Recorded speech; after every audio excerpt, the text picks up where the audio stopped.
శ్రీ మహాగణాధిపతయే నమ. ఐం మహాసరస్వత్యై నమ. శ్రీ లలితాంబికాదేవ్యై నమ. మామూలుగా చదువుకున్నటువంటి వాళ్ళందరూ కూడా చదువు అయిపోయిన వెంటనే ఉద్యోగము త్వరగా రావాలి అంటే ఏమి చెయ్యాలి అనేటువంటిది ప్రశ్న. చాలామంది చదువుకున్న తర్వాత వెంటనే ఉద్యోగాలు రావాలి. కొంతమందికి చదువుతూ ఉండంగానే ఉద్యోగాలు వస్తాయి వెంటనే. ఇంకా కొంతమందికి చదువు అయిపోయిన తర్వాత ఉద్యోగాలు అని వస్తూ ఉంటాయి. కొంతమందికి చాలా ప్రయత్నం చేస్తున్నాము గురువుగారు, ఇంకా మాకు ఎటువంటి ఇది దొరకడం లేదు అనేటువంటి ఆలోచన ఉంటుంది.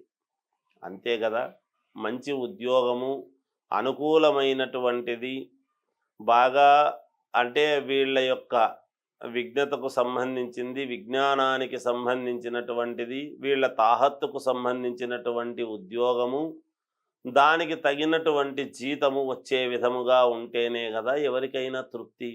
సహజము కదా, ఇంట్లో తల్లిదండ్రులను ఆదుకోవాలి, అలాగే ఇంట్లో పెద్దవాళ్లకు ఇంటి సంసార బాధ్యతలు, తండ్రికి చేదోడు వాదోడుగా ఉండాలి అనేటువంటి తపనతో యువత చాలా వరకు సతమతమవుతూ ఉంటారు. మనము అందరినీ యువతకు బాధ్యత లేదు, వీడు సరిగా పట్టించుకోవటం లేదు ఇంటిని, వీడు ఉద్యోగానికి వెళ్ళటం లేదు అని అనేక రకాలుగా ఇంట్లో అంటూ ఉంటారు. సహజం. కానీ ఎవరికైనా బుద్ధి కర్మానుసారిణి అని, బుద్ధి అనేటువంటిది పుట్టించాలి, కర్మ వలన అది జరుగుతుంది. అందువల్ల వాళ్ళ తప్పులేమీ ఉండవు. వాళ్ళు ఉన్నటువంటి గ్రహస్థితి, వాళ్ళు పుట్టినప్పుడు ఉండేటువంటి గ్రహస్థితి, ఆ దశ విదశలు అవి జరుగుతూ ఉన్నప్పుడు ఆ గ్రహాలు ఏ విధముగా అయితే కొన్ని ఇబ్బందులు పెడుతూ ఉంటాయో అదే ఇబ్బంది వాళ్ళు పడుతూ ఉంటారు. పాపం చెప్పలేరు బయటికి. యువత వాళ్ళు ఎంతో ప్రయత్నం చేస్తూ ఉంటారు, కానీ అక్కడికి వెళ్ళాక ఎంతో ఆశగా వెళతారు. నాకు ఈ ఉద్యోగం వస్తుంది, నేను దీనికి అర్హుడను, ఎంతోమంది ఉండినా నేను దీన్ని ఎలాగైనా సరే నేను దీన్ని పొందగలను, పొందాలి, కావాలి అనేటువంటి ఆశతోనే వెళతారు పాపం యువత. వాళ్ళేమీ రాకూడదు అనే అభిప్రాయంతో ఉండరు కదా.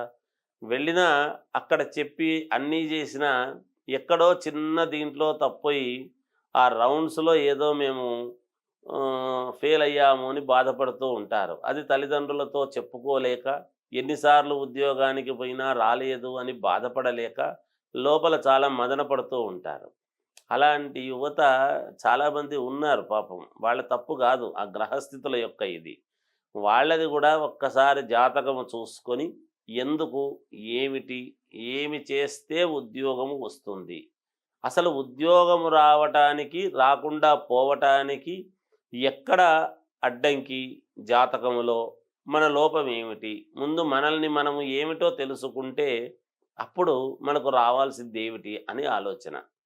అందువలన ఒక్కసారి వ్యక్తిగత జాతకాన్ని పరిశీలించుకుంటే మేలు జరుగుతుంది గాక. దాన్ని ఒక్కసారి పరిశీలన చేసి దానికి తగిన విధముగా పరిహారము అనేటువంటిది చేసుకోగలిగితే మంచిది. అంటే మేము చాలా చేయించాము గురువుగారు, ఇప్పటికే చాలా డబ్బు పోగొట్టుకున్నాము. ఎందుకంటే ఇప్పుడు ఉద్యోగము కావాలి అనేదే డబ్బు కోసం, మళ్ళీ పరిహారాలు అని అంటే మళ్ళీ డబ్బు పెట్టే కదా చేసుకోవాలి. నిజం కదా పాపం. ఎక్కడి నుంచి వస్తుంది? ఆ ఉద్యోగము రావటమే డబ్బు కోసమనే ఉద్యోగాన్ని వెతుక్కుంటూ ఉంటారు. పరిహారాల పేరుతో మళ్ళీ ఎక్కువ డబ్బులు చెప్పి, డబ్బులు ఇది ఖర్చు పెట్టండి, అది ఖర్చు పెట్టండి అంటే వాళ్ళకి ఎక్కడి నుంచి వస్తుంది? అది వాస్తవమే కదా. మరి దానికి ప్రత్యామ్నాయము, దీనికి రెమెడీస్ ఏమిటి అంటే ఉన్నాయి.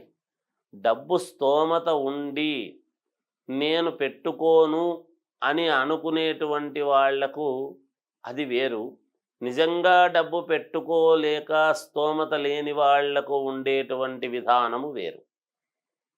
దైవ సంకల్పం ఎప్పుడూ కూడా ఎవరూ అబద్ధము చెప్పక్కర్లేదు. ఎందుకంటే మన మనస్సుకు తెలుసు యథార్థం ఏది అని. నేను రెమెడీ చేసుకోగలిగినటువంటి యోగ్యత ఉన్నవాణ్ణా కాదా అనేది ఎవరి అంతరాత్మకు వాళ్ళకు తెలుసు. అయితే ఎవరైనా కావచ్చు, ఎటువంటి వాళ్ళైనా కావచ్చు, మనకు ఉద్యోగము కావాలి అని అనుకునేటువంటి వాళ్లకు ఒక రెమెడీ ఉన్నది. ఏమిటది అంటే, గురువారము ఉదయాన్నే లేచి తలస్నానము చేసి మామూలుగా ఇంట్లో తల్లితో కానీ లేదా మీ ఇంట్లో చెల్లెలు కానీ ఉద్యోగస్తులు కాబట్టి ఇంకా వివాహం అయి ఉండకపోవచ్చు కదా, అందువలన చెప్తున్నా. లేదు వివాహం అయింది అంటే భార్య చేత కానీ కొన్ని చపాతీలు లాంటివి లేదా శనగలతో తయారు చేయబడినటువంటి గుగ్గుళ్ళు ఉడకబెట్టి మామూలుగా నానబోసి ఉడకబెట్టి చేస్తారు కొంచెం గుగ్గుళ్ళు అని, అలాంటివి కానీ, అలా మనము దత్తాత్రేయ స్వామి దేవాలయము దగ్గర కానీ లేదా గురువు అని అనంగానే మనకు గుర్తొచ్చేది ఏమిటి? షిరిడి సాయిబాబా. షిరిడి సాయిబాబా దేవాలయం దగ్గర కానీ కొంతమందికి ప్రసాదముగా పంచిపెడితే గురువు యొక్క అనుగ్రహము పూర్ణముగా మీరు పొందవచ్చును. అంతేకాకుండా మామూలుగా దత్తాత్రేయ స్వామికి 4 కుక్కలు ఉంటాయి చుట్టూ. అవి 4 వేదాలలాగా మామూలుగా మనము వాటిని శునకాలు అవి మనం కుక్కలకు గనక మనం ఈ చపాతీలు అవి కాస్త పెట్టినామనుకోండి, అలా కూడా గురువు అనుగ్రహిస్తాడు. ఎందుకంటే కాలభైరవుడు కుక్క అంటే ఒక రకంగా ఈశ్వరుడు యొక్క స్వరూపమే. కాలభైరవేశ్వరుడు అని పేరు కుక్కకు.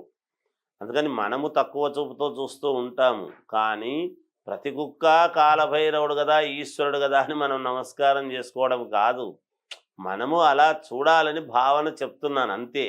అందుకని కాలభైరవేశ్వరుడు కాబట్టి మీకు కాలము కలిసి రావటము కోసము అలా కుక్కలకు వాటికి కొంచెము పెట్టినా కూడా మీకు త్వరితగతిన మేలు జరిగి ఉద్యోగము శీఘ్రముగా పొందే అవకాశము ఉన్నది. ఈ పరిహారము చేసుకోండి.